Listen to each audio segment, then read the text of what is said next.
Creo que todos supimos qué fue lo que pasó con esta movilización encabezada por el Movimiento por la Paz con Justicia y Dignidad, que llegó a la Ciudad de México el 26 de enero pasado. Vimos lo que les aguardaba ahí en el Zócalo, todos lo vimos. Y a raíz de esto publicó Javier Sicilia en Proceso una columna que primero salió el día 23 en la revista En el Papel, y después la publicaron en su sitio web el día 25. El título pues ya con eso va, Los Violentos. Hace una comparación interesante. Creo que todos sabemos quién fue Adolf Eichmann. Le llamaban el arquitecto de la solución final. Él fue el que ideó esta pues macabra, esta terrible forma de deshacerse de millones de personas en los campos de concentración, y después pues bueno, gaseándolas y ya sabe, ¿no? Quemándolas y todo esto. Este tipejo fue detenido por los gringos, por cierto, y se escapó misteriosamente. Después huyó y se refugió en Argentina, se cambió el nombre y en Argentina fue ubicado, lo detuvieron y fue como a principios de los años 60, fíjense nada más cuánto tiempo estuvo huido. La guerra terminó en 1945, 15 años estuvo fugado más o menos, y después fue detenido, lo llevaron a Jerusalén y fue juzgado en ese tiempo, condenado a pena de muerte, ¿no? Bueno, acusado de crímenes de lesa humanidad. Vean la comparación interesante que hace Javier Sicilia sobre los violentos y sobre Adolf Eichmann. No porque los violentos de Morena estén matando gente, sino por una descripción que hizo una persona sobre Eichmann. Lo describió con dos palabras: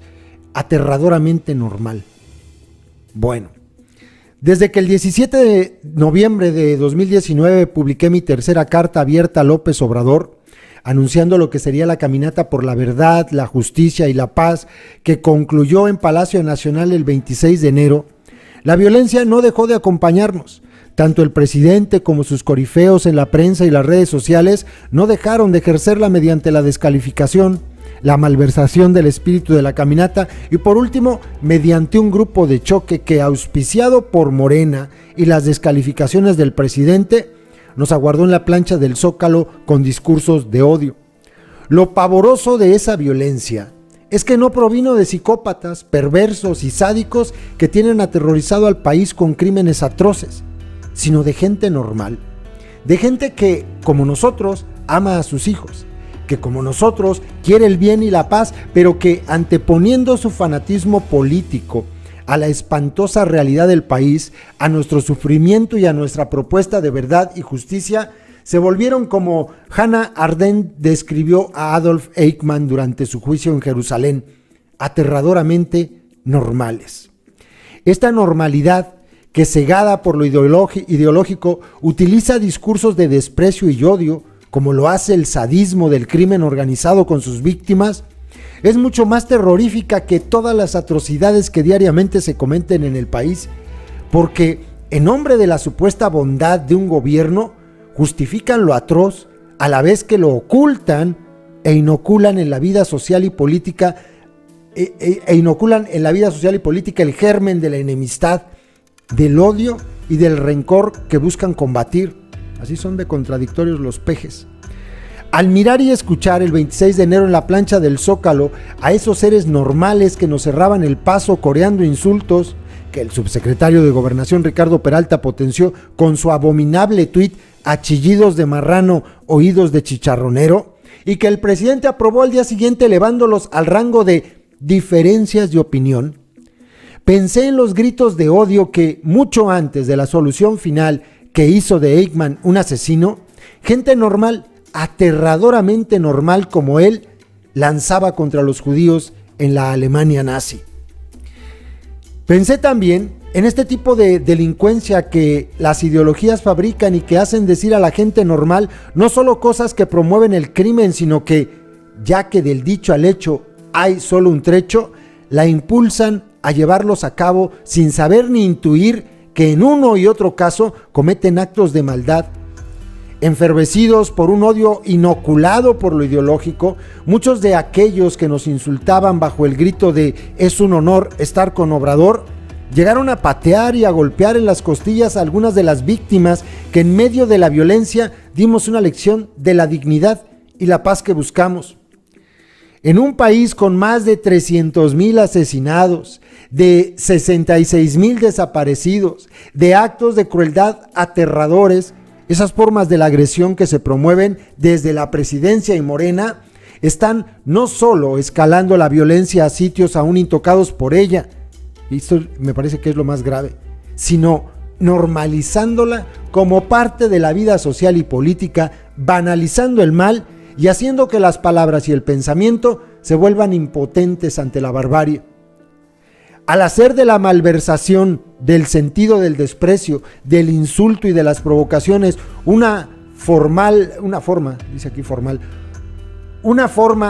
de la vida social y política,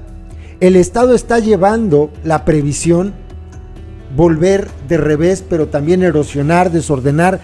cambiar el mal en bien a sus formas más abyectas. La violencia, no como expresión de la transgresión de la vida, en el sentido sádico del término, que puede rastrearse en las formas en que se asesina en México, sino en nombre de una racionalización ideológica que complica la realidad criminal que desde hace mucho tiempo padece el país. La violencia que se promueve desde el poder no es heredera del sadismo con el que el crimen organizado tiene ensangrentadas nuestras vidas, a pesar de que, en una y otra, la violencia es el resultado de la malversación de la moral y de la ley. La violencia sádica obedece a un desorden estructural del alma, la que promueve el Estado a un desorden que coloca la ideología por encima de la realidad y termina también por desordenar el alma. Una y otra se retroalimentan, se vuelven cómplices y hacen imposible la paz. Estamos asistiendo en México a una época en que desde todos los ámbitos, diría el recientemente fallecido George Steiner, se desprecia la vida humana, el delicado proceso por el que llegamos a ser lo que somos y a través del cual escuchamos el eco de nuestra humanidad. Este desprecio está promovido por intereses políticos, ideológicos y económicos que, al separar la vida normal de la vida emocional, convierten a las víctimas y su sed de verdad y justicia en seres inmundos, como Gregorio Samsa, que dan carta de naturalización al sadismo del crimen organizado y suscitan el odio de quienes deben protegernos y acompañarnos. Épocas así, donde la mentira se expresa tercamente, donde la crueldad se promueve y se disculpa en nombre de las abstracciones ideológicas, donde en el mundo de la polis las palabras se malversan en sus significados más humanos y profundos, y el lenguaje del diálogo y de la poesía fracasan, anuncian un periodo de oscuridad cuyos infiernos podemos leer en la historia de otros pueblos más civilizados que el nuestro. Además, opino que hay que respetar los acuerdos de San Andrés, detener la guerra, liberar a todos los presos políticos, hacer justicia a las víctimas de la violencia, juzgar a gobernadores y funcionarios criminales, esclarecer el asesinato de Samir Flores, la masacre de los Levarón, detener los megaproyectos y devolverle la gobernabilidad a Morelos. Esto es lo que publicó Javier Sicilia, y pues obviamente a este video tampoco van a llegar muchos a refutar con argumentos lo que dice Sicilia, no, van a llegar a decirme a mí que yo soy de lo peor, me divierten tanto. Pues bueno, ahí se los dejo, no hay más que repetir lo que dice Sicilia en esta carta, ¿no?